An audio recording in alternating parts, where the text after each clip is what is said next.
Yun. Good morning mga bossing. Magandang araw sa atin lahat. Meron tayong project ngayon dito. Ayan. Pick up Great Wall Wingle 7. Ayan. Ito binaklas ang pressure pump niya. Ayan.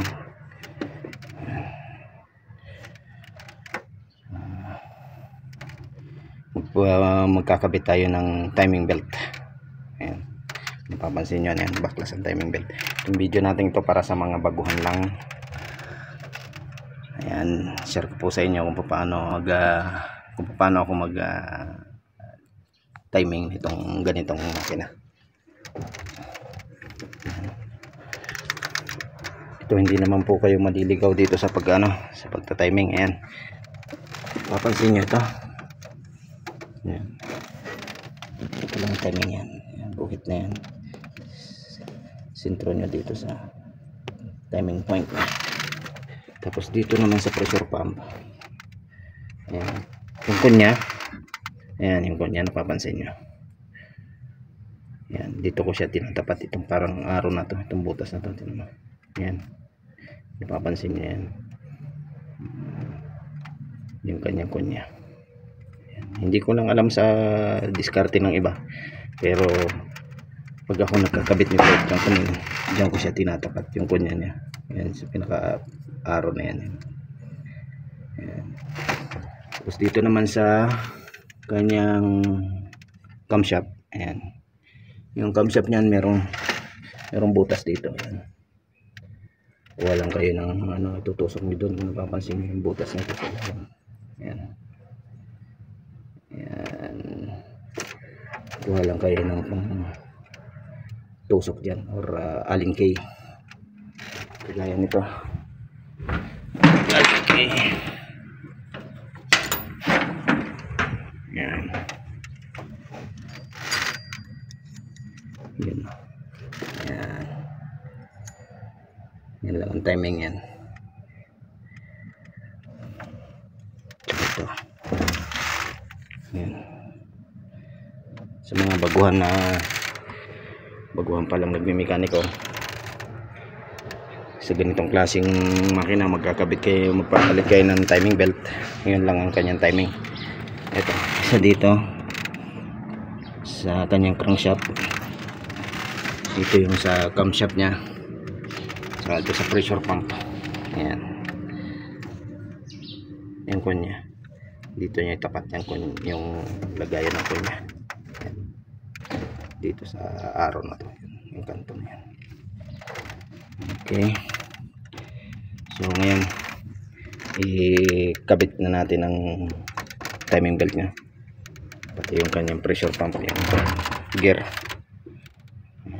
So wala tayong tagahawak ng camera, kaya pause muna natin dito, tapos mag fast forward na lang tayo mamaya sa kanya pagka yung nakakabit na yung kanyang timing belt. Okay, yan,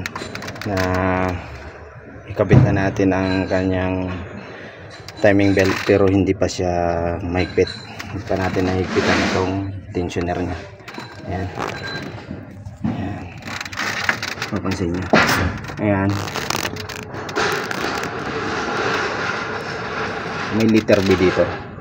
Ayan, letter B, saka itong talbot na ito. Yung letter B, yun yung letter B na yan, katapat nung, ayan, kung napapansin nyo, tapat ng kunya yan.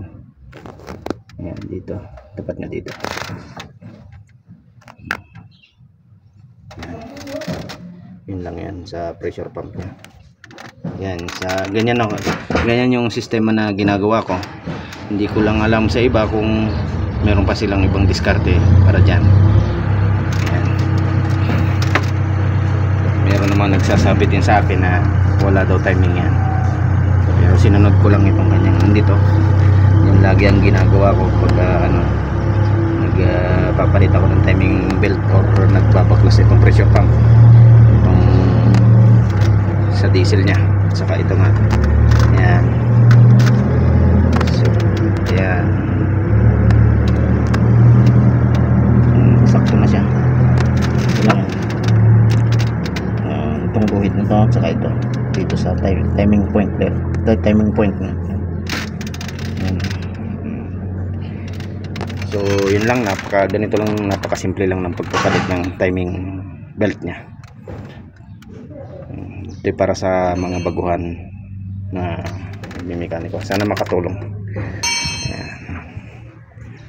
Wingle 7 4D 20D 4D 20D ang makina niya.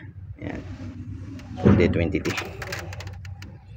So ayan, hihigpitan na natin, tapos update na lang ulit tayo pag i-start na ulit natin. Okay, so ayan, fast forward na tayo. Ikabit na natin lahat ng cover.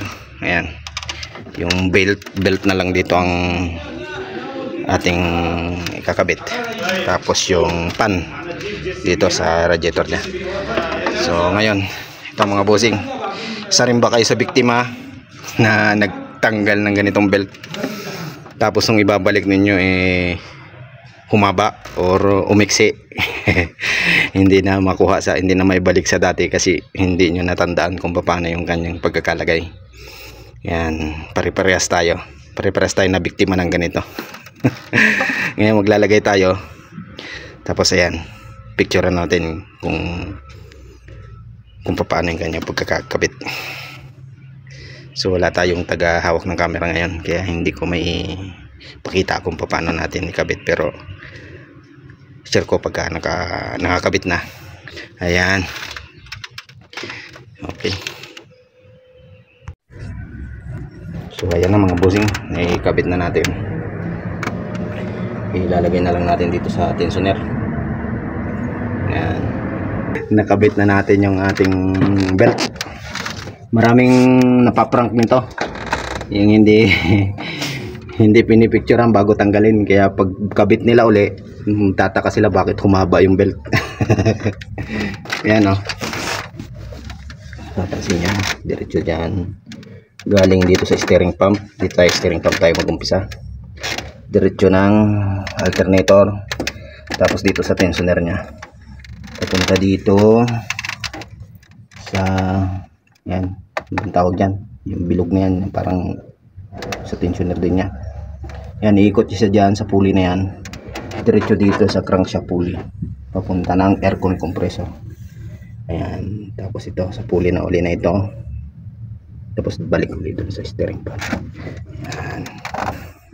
Ayan na mga busing, all goods na, naikabit na natin lahat, pati yung kanyang pan. Yan, testingin na lang natin, start natin. Ayan, buti dumating yung ating kasama. Sige, start pare. Ayan, start natin, tingnan natin kung okay yung ating timing. Okay, yun, start na. Okay, so yun lang, sana makatulong sa ating mga mekaniko na baguhan yung pagkalalagay ng timing belt. Itong belt na sa labas na to, marami na pa-prank yan. Okay, God bless.